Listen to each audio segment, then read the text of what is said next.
the Arctic Panopticon, Trump, Greenland, and the biopolitics of the real estate empire **** when the proposal to buy Greenland first appeared in global headlines. It was widely treated as a joke or relic of 19th century imperial fantasy or the eccentric whim of a billionaire politician. The laughter came easily. Yet laughter often functions as a defense mechanism against uncomfortable truths. At Philosophical Logos, we look past the spectacle and ask a more unsettling question. What if this was not a joke, but a revelation? This was not merely a failed real estate transaction. It was a signal, a glimpse into a new grammar of power in which sovereignty, territory, life, and data collapse into a single economic logic. When examined through the lens of Michel Foucault's concepts of biopolitics and governmentality, Greenland emerges not as land to be owned, but as the prototype of an Arctic Panopticon, a space where surveillance, optimization, and control extend beyond borders and into the very conditions of life. In classical political thought, sovereignty was rooted in land as heritage. Territory was bound to memory, ancestry, and collective meaning. Power was visible, territorial, and often violent. But modern power no longer operates primarily through conquest. It operates through management. This is where the figure of the CEO sovereign enters the stage. Donald Trump's approach to Greenland represents the apex of market governmentality. In this worldview, sovereignty is no longer sacred. It is liquid. Land is no longer a homeland. It is an asset, a resource to be evaluated, optimized, and, if possible, acquired. The language of diplomacy quietly gives way to the language of valuation. Foucault warned that modern power does not primarily repress. It produces. It produces norms, behaviors, and classifications. Most importantly, it produces populations as biological and statistical realities to be managed. Greenland, in this logic, is not a nation. It is a dataset. Its glaciers become strategic infrastructure. Its geography becomes missile defense depth. Its rare earth minerals become supply chain insurance. Even its indigenous Inuit population risks being reduced to demographic variables, numbers to be accounted for rather than beings to be understood. Here, Foucault converges with Martin Heidegger. What Heidegger described as enframing the reduction of the world to standing reserve is no longer philosophical abstraction.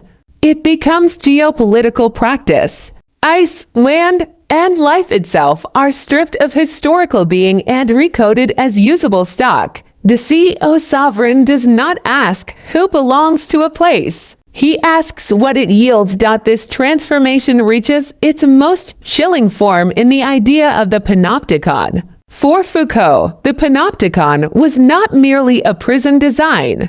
It was a model of power, a system in which the subject is permanently visible, while the center of authority remains invisible. Surveillance becomes internalized. Control becomes automatic. Greenland is the ideal site for a 21st century POPTICON. As Arctic ice melts, new shipping lanes open. Subsea data cables stretch beneath thawing waters. Satellite corridors tighten across polar skies. To control Greenland is not simply to control territory. It is to command the eye of the Arctic, a vantage point from which global flows of goods, data, energy, and bodies can be monitored and predicted.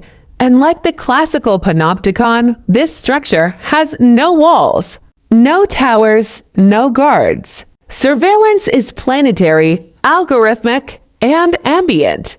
Visibility is no longer enforced, it is assumed.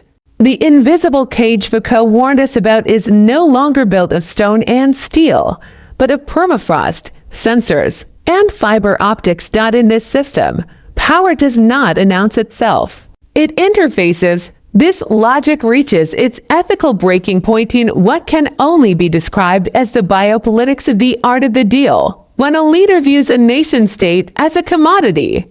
The people within it become human capital, or worse, statistical noise. Culture becomes inefficiency. History becomes friction.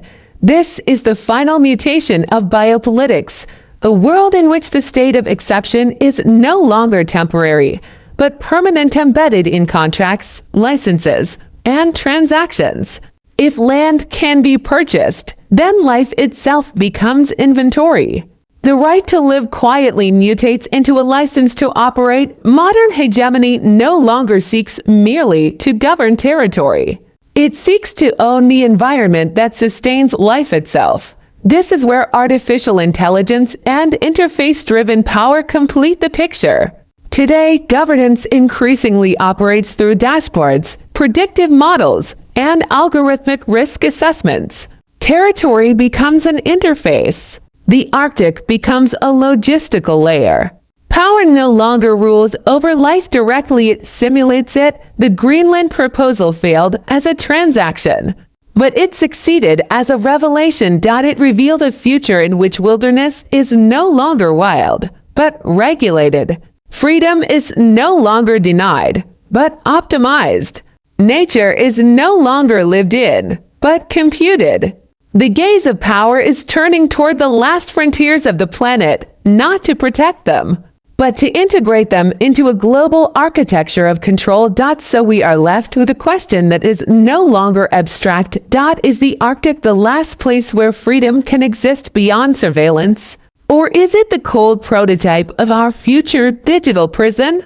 If everything has a price, what is the value of your soul inside the Arctic Panopticon? Do not let headlines distract you from architecture. Power today does not conquer at designs. It does not shout at interfaces. Subscribe to philosophical logos. Let us continue looking behind the curtain of the digital Leviathan before the cage closes completely.